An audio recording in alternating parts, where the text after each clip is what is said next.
Brothers and sisters, we make this journey towards the entire Jubilee year 2025, marked by the First Friday devotion to the Sacred Heart of Jesus. We are still in the Christmas season, and aside from that, we celebrate today the Friday before the Epiphany of the Lord.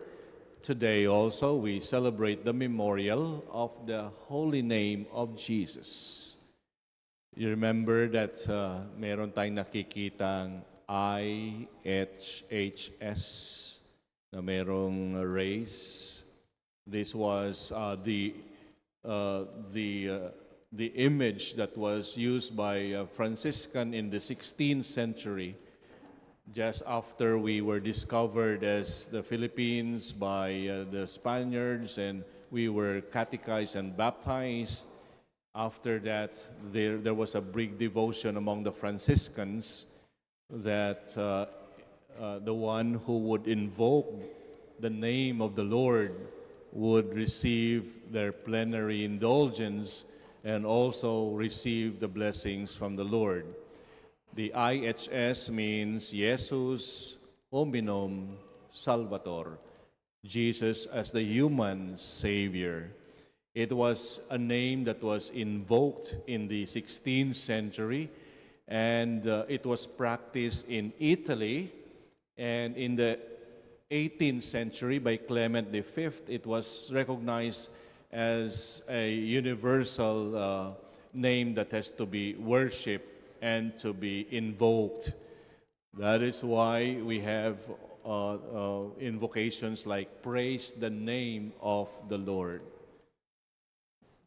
Praise the name of the Lord. Laudetur Jesus Christus. We praise the name of the Lord.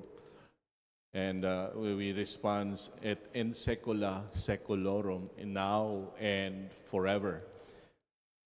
Sa halip na pagmumura siguro'y mamumutawi sa ating mga labi pag tayo'y nabigla or whatever, or nadismaya tayo, why not say, praise the name of the Lord. Lord, ikaw nang bahala sa lahat ng nangyayari dito. We invoke the name of the Lord. Today we celebrate that memorial.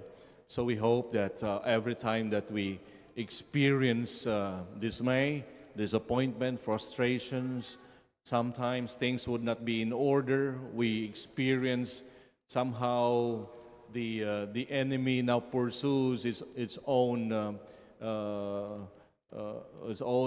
undertaking. Why not invoke the name of the Lord? So we remember for several centuries, many had been graced with miracles with a single line, praise the name of the Lord.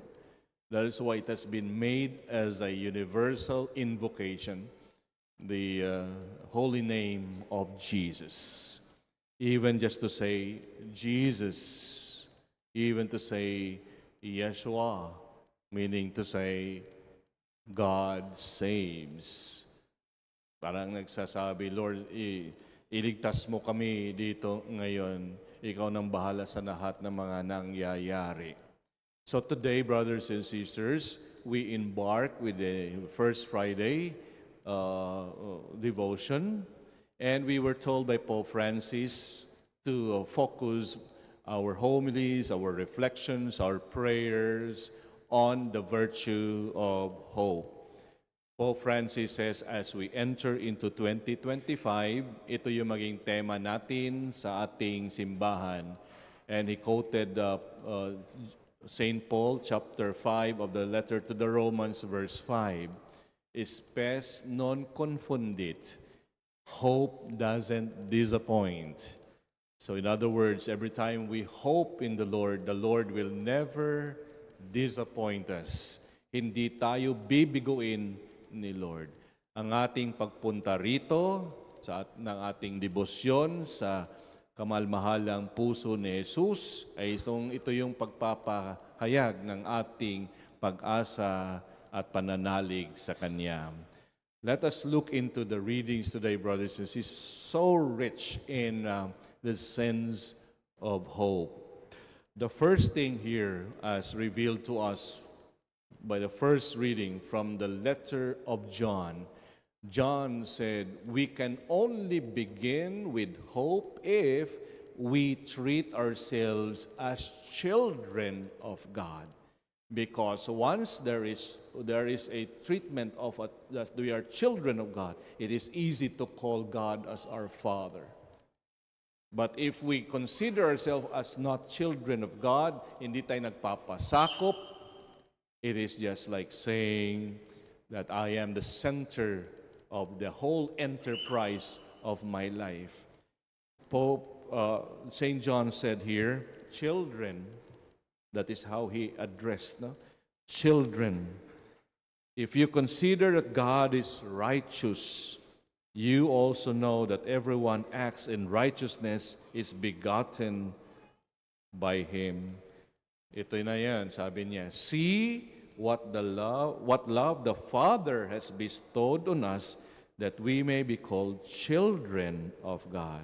And yet so we are, sabi niya. The reason the world does not know us is that it doesn't know Him. Beloved, we are God's children now. So brothers and sisters, if we want to be children of hope, then we should be children of God. And sabi ni San Pablo, hope doesn't disappoint. So let us hope, because it doesn't disappoint us. At ang sabi niya sa Kapitulo 8 at versikulo 24, ang sabi ni San Pablo, it is in hope that we are saved. It is in hope that we are blessed. So therefore, let us develop, there's one way of receiving God's grace. Let us hope in the Lord. Specialvi facti sumus, in other words, it is in hope that we are made saved by the Lord. So brothers and sisters, a way of this is to be children of God. If we treat ourselves as child of God, it is easy for us to call our Father who art in heaven. Ang daling magdasal kapag tayo po'y o tinuturing ating sarili ay anak ng Diyos. Kung tayo na may sentro ng ating buhay at pagkilos natin dito sa mundo, walang puwang ang Panginoon sa atin. We don't call Him our Father. So we become children of hope if we recognize ourselves as children of God. Yun ang una. Pangalawa, dumapo po tayo dito sa Ebanghelyo ngayon, si San Juan Bautista. Alam niyo po ang karaniwang tawag nito, imahe ni San Juan Bautista. Kung makikita niyo yung picture ni Saint John the Baptist, ang karaniwan ninyo makikita ay si Saint John the Baptist ay nagbibinyag. Napansin ba ninyo yan? Nagbibinyag si John the Baptist. Kasi John the Baptist, so nagbibinyag. Yun ang karaniwang picture ni Saint John the Baptist. Ngunit isa sa mga original na imahe ni Saint John the Baptist ay ganito. Yung hintuturo niya nakaganyan. Bakit? Because he is the one, and the gospel says, he is the one who said, there is the Lamb of God who takes away the sins of the world. Kaya isa sa mga imahe na ni Saint John the Baptist is not baptizing, but pointing to the Lamb of God. We have heard here in the gospel today that He is coming, the Lamb of God. I am baptizing with water. He will be baptizing you through the Holy Spirit.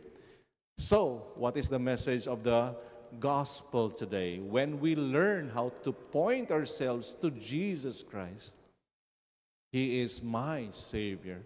He is my Lord. He is the provider. He is the forgiveness of my sins. He is the compassion of the Father. He is the image of the Father whom we cannot see. He is the sacrament, the icon of the Father. Siya yung siya yung tagapagligtas, siya po yung mananakop, siya po yung ipinadala ni Lord ng Ama. When we learn how to point to Jesus, it's a sign of hope. But if you learn how to point into yourself, it's hopeless. No? We become hopeless. We learn how to point. Kaya ginagamit ito tuwing sinasabi ng pare, "Behold the Lamb of God. Behold Him who takes away the sins of the world." We are quoting the words of Saint John the Baptist. And who was Saint John the Baptist? He was the one who received immediately the joy when he met for the first time yung cousin niya, yung pinsan niya, si Jesus, when the mother of Jesus had come to visit her cousin Elizabeth. The joy that is brought by Saint John the Baptist. And third, brothers and sisters, we are called here, both readings. I would like to look into the two readings today. Saint John mentioned this, that Saint John the Baptist mentioned, Saint John the Evangelist said that Saint John the Baptist said, parang ang hirap sumulat si Saint John the Evangelist na ang sabi ni San Juan Bautista, ito, whoever you see, sabi ni Jesus, whoever you see the Spirit come down and remain, He is the one who will baptize you with the Holy Spirit. And in the same way also, Saint John the Evangelist also, in the first reading today, had mentioned these beautiful words. He says, "We do know that when it is revealed, we shall be like Him, for we shall see Him as He is." Saint John the Baptist had seen the Lord. Siya yun, nakita ko. And he is the one who will baptize you with the Holy Spirit. And in the first reading today, it was also Saint John who said, we do know that when it is revealed, when He is known, revealed, we shall be like Him, for we shall see Him as He is. What does that mean, brothers and sisters? Here, both readings tell us hope can only be possible if we learn to know Jesus. When we learn to know Jesus, hope begins now in one's life. And the more you know Jesus, the more hope builds in us. It is not enough to say, kilala ko si Jesus. At kung tayo namamalagi sa pakikinig sa salita ng Diyos at sa pagdiriwang damanal na misa, kung saan na masusumpungan natin ang Panginoon, their hope builds more in our lives. It is not sedentary. It grows. It grows in us. That's why St. John said, we know now Him who has been revealed to us, and we shall be like Him. And the more we come to know the revelation of God, the more we become like Him. Then that is a sign of hope. That is a sign of hope. I would like to quote Pope Francis. Alam niyo po itong sinabi niya, na pagaganda. Isa sa mga bagay na o palatandaan na tayo may pag-asa o may hope sa sarili, we learn how to disarm ourselves. And by disarming ourselves, we come to know more Christ than ourselves. Siya muna before we know ourselves. Kaya sabi ni Pope Francis, disarming hearts is a job for everyone, great and small, rich and poor alike. At times, sometimes quite simple will to do, such as a smile, a small gesture of friendship, a kind look, a ready ear to listen, a good deed. Here we show that we are instruments of hope. We build hope through God. It is God who can make hope for us. Kaya saan ba natin makukuha itong yung pag-asa? By listening, to come to the Lord. It is revealed to us by the gospel. I come to know Him, and it is He through the power of the Holy Spirit. In the same way, we are all here in the power of the Holy Spirit. May we grow in faith. Let us not settle for less, but let us do more. Let us climb more. Let us do more. I would like to conclude my homily by also from the words of Pope Francis. Alam mo, sabi niya, our hearts seek peace. May we seek true peace that is granted by God through hearts disarmed. And we shall be disarmed by, first, disarm yourself from pride, selfishness, self-centeredness, and being worldly in many ways. Then you will arm yourself with hope. May God bless us all. Amen.